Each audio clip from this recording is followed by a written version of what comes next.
got color in your cheeks? Do you ever get that fear that you can't shift the tide that sticks around like summits in your teeth? Are there some aces up your sleeve? Have you no idea that you're in deep? I dreamt about you nearly every night this week. How many secrets can you keep? 'Cause there's this tune I found that makes me think of you somehow, and I play it on repeat until I fall asleep. Steven Gerrard, he is Mr. Reliable. On my settee. Do I wanna know if this feeling flows both ways? Was sorta hoping that you'd stay. That the nights were mainly made for saying things that you can't say tomorrow day. Crawling back to you. Ever thought of calling when you never feel long way? Maybe I'm too busy being lost to fall for somebody new. Now I thought it through, crawling back to you. If this feeling flows both ways, sorta hoping that you'd stay. That the nights were mainly made for saying things that you can't say tomorrow day. One of the real values of this football club is unity. The football club and the players show why they're part of probably the world's greatest football family here at Liverpool.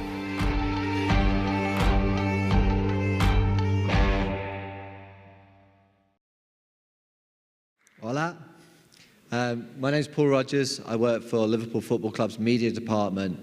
As you'll have seen from that video there, Liverpool is still the most successful English football club. You know, and it's a fact that we're very proud of. We also have a large fan base around the world, which is something that we treat with a lot of respect. But while lots of people probably come up on stage and tell you how good they are, I'm actually going to talk about how bad we've been in terms of how we've engaged in the past, I suppose, with an international audience. So we will have fans in Mexico, we'll have fans in Thailand, we'll have fans in Australia, we have fans in pretty much every country in the world. But until recently, I think we did a pretty bad job of engaging with supporters. So although this is about a football club from England, I think hopefully from what I'll talk about, some of the mistakes that we've made and the solutions that we put in place may be relevant to all of you and anyone involved in the business of trying to expand their brand, you know, particularly people who want to try and take it out and make it international. So I joined Liverpool Football Club in 2001, and that was the first year that Liverpool Football Club and Manchester United both travelled to Asia. So we played in Thailand and Singapore. Both clubs played in Thailand and Singapore that year. And it was the first of the sort of pre-season tours. And now what you see with most football clubs is they'll go to Asia one year and then they'll go to America the next year. It's pretty much a cycle. I'm waiting to see when football clubs start coming to Latin America, you know, and going to other places. But at the moment, it seems to be Asia and then America. But back then, everyone, you know, in England, particularly people who wore suits at football clubs thought, you know, Asia's just going to be a gold mine. There's going to be there's millions of people there. There's millions of football fans. There'll obviously be millions of pounds that will come out of Asia. So all of the talk was of cracking Asia, breaking Asia.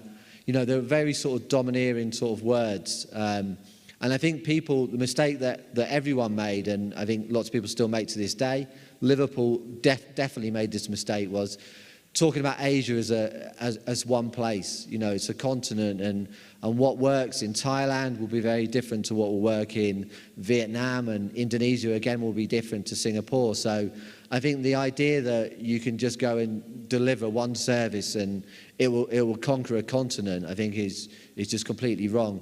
And I think you'll start seeing football clubs now looking at Latin America and making the same mistake in lots of cases that I think football clubs did with Asia. So they'll say, Well, the economy is booming in countries like Mexico and in Colombia.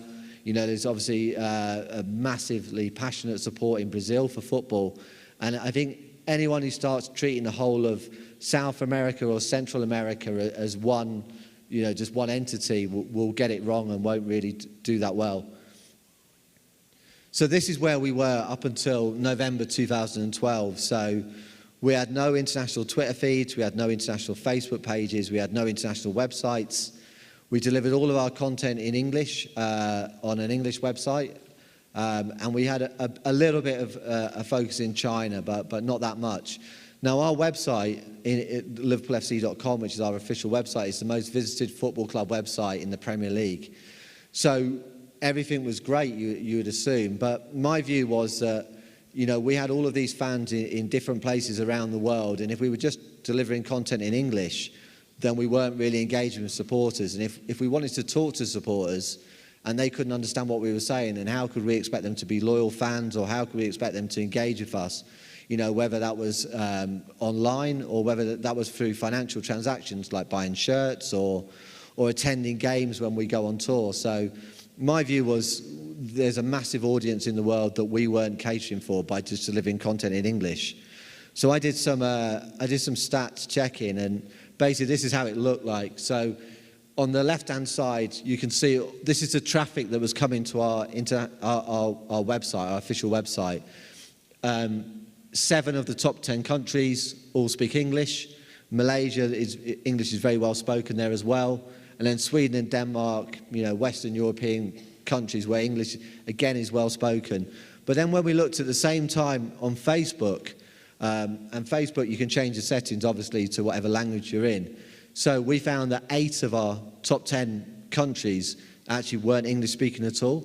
You see Mexico there, so Mexico was big for us on Facebook, but was nowhere to be seen on our website. And the same for Indonesia, Malaysia and Thailand, where we would consider like massive fan bases for Liverpool Football Club. No one from those countries, apart from, you know, some in Malaysia, were visiting the website. So the view was we've got to have to localize what we're doing. So that's what we started to do. So Facebook numbers, and you saw the numbers before, so we had a lot of fans in Mexico, we had a massive amount of fans in Indonesia, also in Thailand. But Facebook numbers can be quite deceiving, so football clubs will love to tell you about how many followers they have on Facebook. So whether you've got 23 million followers or 40 million followers or 50 million followers, you know, so the number doesn't really mean anything unless those fans are actually engaging with you, because just acquiring followers, as we were originally, without engaging with them, doesn't really help you talk to your audience. So this is just a bit of an example of what it was like. So back in November 2012, all of our content, as I said, was in English. So on Facebook, we would deliver content in English. So this is what would happen if we were to talk about what do you do with your friends on Facebook, you might invite them to a party. So let's say as a football club, let's say we'd won a trophy, we were going to have a big party in a bar a bar or a bar complex in Liverpool, and we were going to send out an invite on Facebook in English to all of our 11 million followers back in November 2012. This is what actually happens. So first of all, over 50% of our audience don't understand English, so they're not even going to understand what we've just invited them to.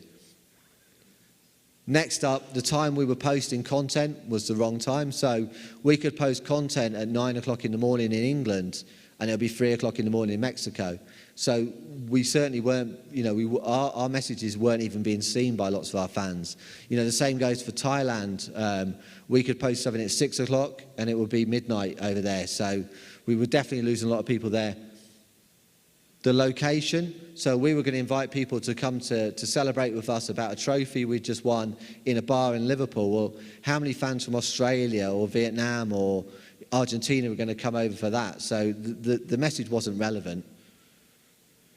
Then we talk about money as well. Like, you know, we can talk about things that fans can pay for, but everyone hasn't got the same amount of disposable income around the world. So, you know, I won't single out any countries, but, you know, there's certainly fans certainly in Western Europe and fans in maybe Australia and America who may have a lot more disposable income than some of our fans that may be in Asia, for example. And And then we were losing another section of people because if we don't engage with them and they don't engage with us, then they don't even see us on their timeline. Because as you'll know from your own Facebook feeds, you generally see from the algorithm, you'll generally see the content or updates from people you engage with. So if no one was engaged with us, they weren't even going to see us on the timeline.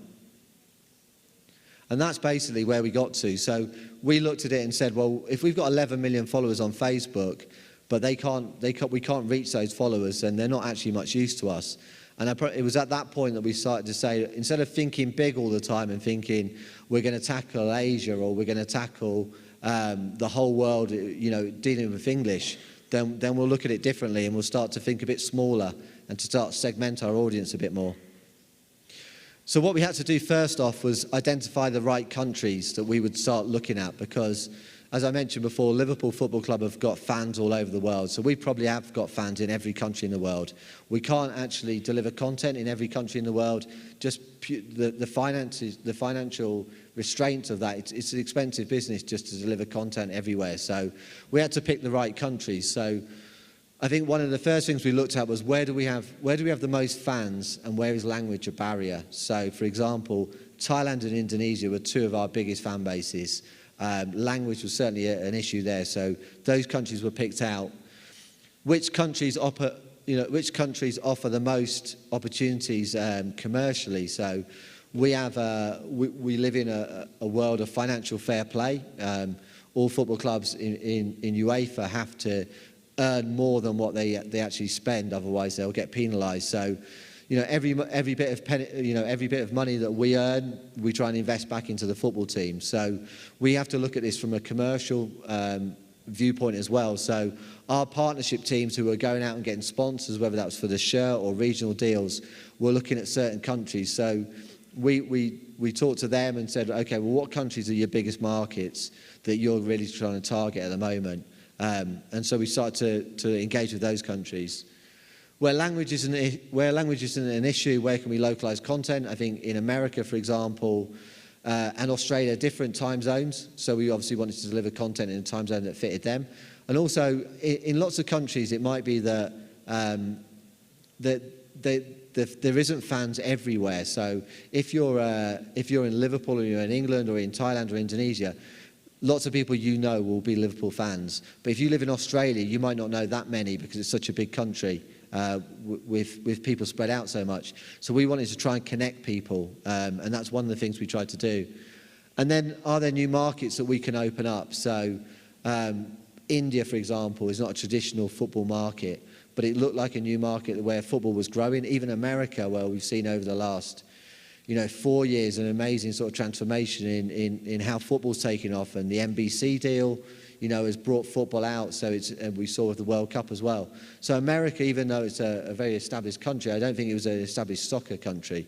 And then I think now we'll be starting to look, I think we're now onto the second phase of what we do, and we'll certainly start to look at, Latin America in particular. I think Mexico is a country. I've been having meetings while I've been here this week. I think the passion for football in this country, the growing economy, the passion for European football as well, I think is going to make Latin America, a big target for lots of football clubs going forward, in the same way that Asia probably over the last 10 years has been a focus.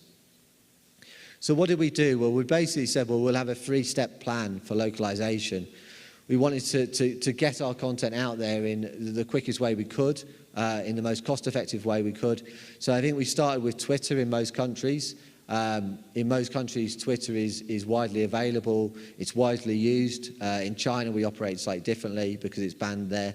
Then it was like, can we look at Facebook? Because we know that we have more fans on Facebook than on Twitter. And we did something I think was quite unique to Liverpool Football Club at first. So we actually segmented our Facebook page. Lots of people do geo-targeting posts. So they'll just do an update and they'll say, right, pick Mexico and send that update to Mexico. So what we actually did was we actually segmented our page. So we now have about 11 different Facebook pages. So they see a constant stream of content, all in their own language, delivered by people in territory directly for them. And then where the business case would stack up, we would launch a local website. So, as I mentioned before, we have to consider what we spend compared to what we earn. So we have to make sure we've got business cases for what we do. Some football clubs have got a bottomless pit of money, and they can just go out and spend money on everything they want to do, and that's great. Sometimes I wish we had it, but we don't, so we have to operate in a bit more sort of commercially viable way. So where we really believe that there was an opportunity to do a website, we've done that, and I think there'll be more to come. So as I mentioned before, where language wasn't an issue, how could we localize the content that we wanted to do? You know, one of them obviously was just delivering content when people are awake. So Australia was the key one there. In India, we wanted to be culturally relevant to our supporters. So as I mentioned before, you know, India's not a traditional football country, it's a cricket country. And it's actually quite interesting that one of our most successful posts that we ever did in India was actually a cricket-related post. Their most famous cricketer, Sachin Tendulkar, retired from the game, and it was like a week of mourning in India because everyone loved him. He was the biggest hero there. And we delivered a message, you know, to him via our Indian Twitter account and Facebook page, which basically just said, from Liverpool Football Club to an Indian legend, you know, respect on what you've done. And that was actually the most successful post we've ever done in India, I think. In Africa, again, it was about trying to join up fans in different places. So if there's a fan club in Durban and a fan club in Johannesburg and a fan club in Cape Town, how do we try and connect different fans with that? And then I think the key thing to all of this is really people don't want to be one of 40 million or one of 11 million or one of 20 million. I think, you know, it's great that football clubs and lots of big brands can say, you know, we've got 30 million followers. But I don't think any individual wants to feel like they're just a number, you know, just a statistic on that sort of thing. So I think when we start to segment our audience and start to deliver content just to individual countries or to regions or to languages, it became a much more community-like feel to it. So I think people felt that they felt closer to the football club because we were either speaking their language or they were part of a smaller group of people trying to engage with the club. What's the right platform to use? So as I mentioned before, Twitter was quick to market. In China, we've looked at WeChat in recent years, Sina Weibo, Tencent. I think with all of this, you know, and I won't dwell on this slide, but we had a strategy, but I think we have to be very flexible because when we first started looking at China, WeChat didn't exist. So it wasn't on any strategy plan or any timeline plan for us. So then it's about being flexible. And if you see a market that changes, then you need to change with it. So on one of the first slides I showed you, Indonesia was Liverpool's biggest country in the world on Facebook. So we assumed that Facebook would be brilliant for Indonesia. What we saw not long after we launched was that they'd migrated over to Twitter. It's a much more mobile-friendly platform, I'd say. And Indonesia, of all countries I know, is very, very mobile-orientated. So we had to adjust what we do, and we've seen that while Indonesia's gone to Twitter, Facebook is massive for us in Thailand, and they haven't really seen the migration. So the biggest thing about all of what we do, I suppose, is it's about localization, not about translation. We get lots of companies that approach us and say, we can translate the content that you do and we can put it into Spanish, or we can put it into Thai, we can put it into Indonesian.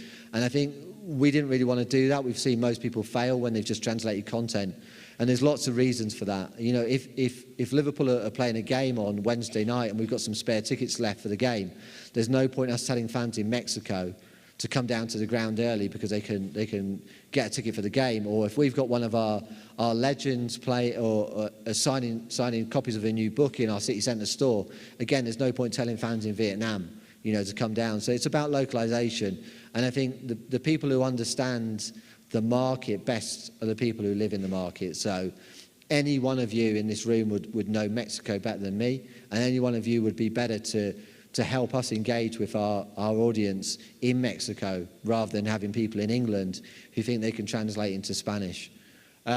Just one quick example of what proved the point for us. I went to Mumbai in India with Liverpool, and we went into one of the biggest slums in India.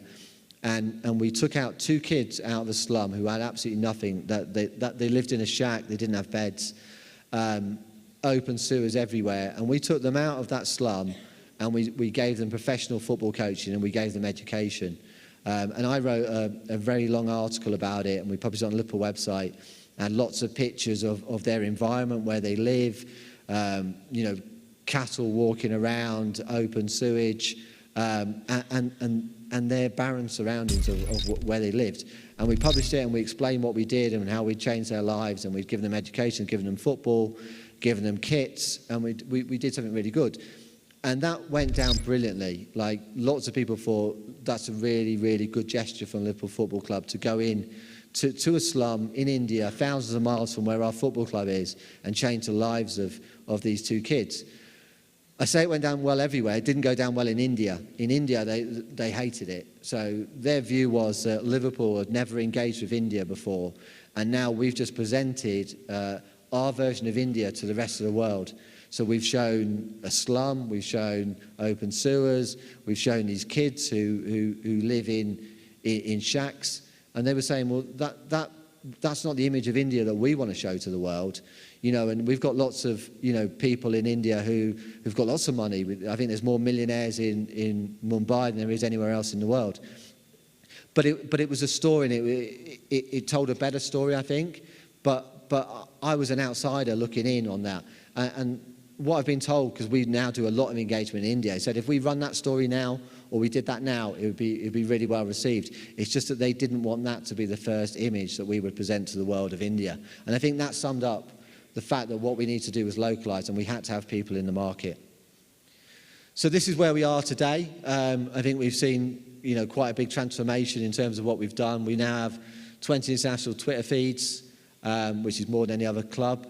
11 international Facebook pages, which again more than any other club in the world. 3 international sites. We've got 20 different languages going on every day, and we've got 6 international platforms in different places of the world. Now, I show that slide to show how we've transformed what we've done, not because those numbers mean anything, because I think if it was just about a vanity project and not really engaging or not really making a financial difference to the club, then I don't think I'd be stood up here now talking about it. So we've done it for a reason. We did it because we wanted to engage better with fans, and we did it because we wanted to increase our financial revenues. So Thailand and Indonesia, as you saw, weren't on the first slide when we back in November 2012. They're now 1 and 2 in terms of visitors coming to our websites. In terms of page impressions, what you can see there is before localization, and now you see it where we've added incremental traffic and page impressions from those 2 countries in particular. I pick out Thailand and Indonesia because they were the first 2 websites that we did.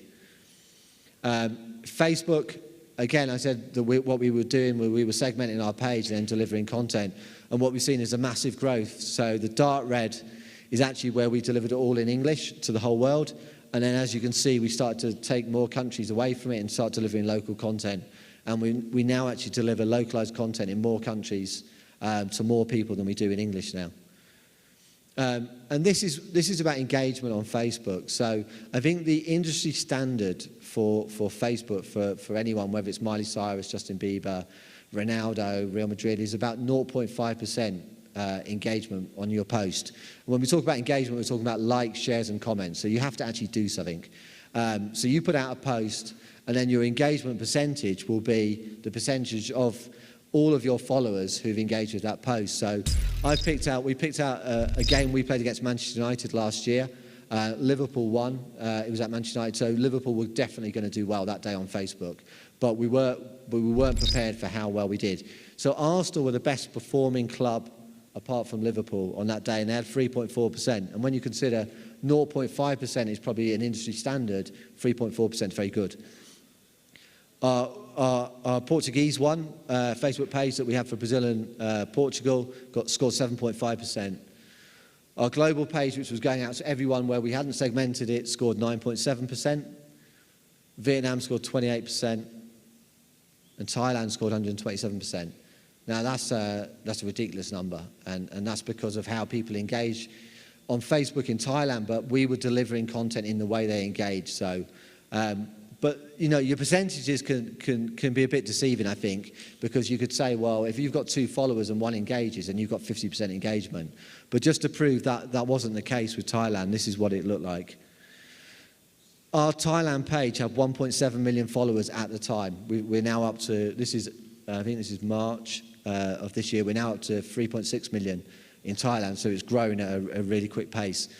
So at that time, on that day, we had 1.7 million people who saw our page in Thailand. The rest of the 19 English Premier League clubs had 113 million followers. That's in total. So every other Premier League club has a global page. They haven't segmented their page. So that's what we're up against. And the Thailand page did 2.15 million interactions, and the rest of the Premier League, the 113 million, did 2.12. So that just goes to show, if you're doing localization really well in a country that will engage with you on Facebook, and you do it in the way that they want, then you can see dramatic results. When we talk about commercial, our commercial team obviously have got lots of partners. When we deliver content in English with an English campaign on our English website, we'll see about 0.15% click-through.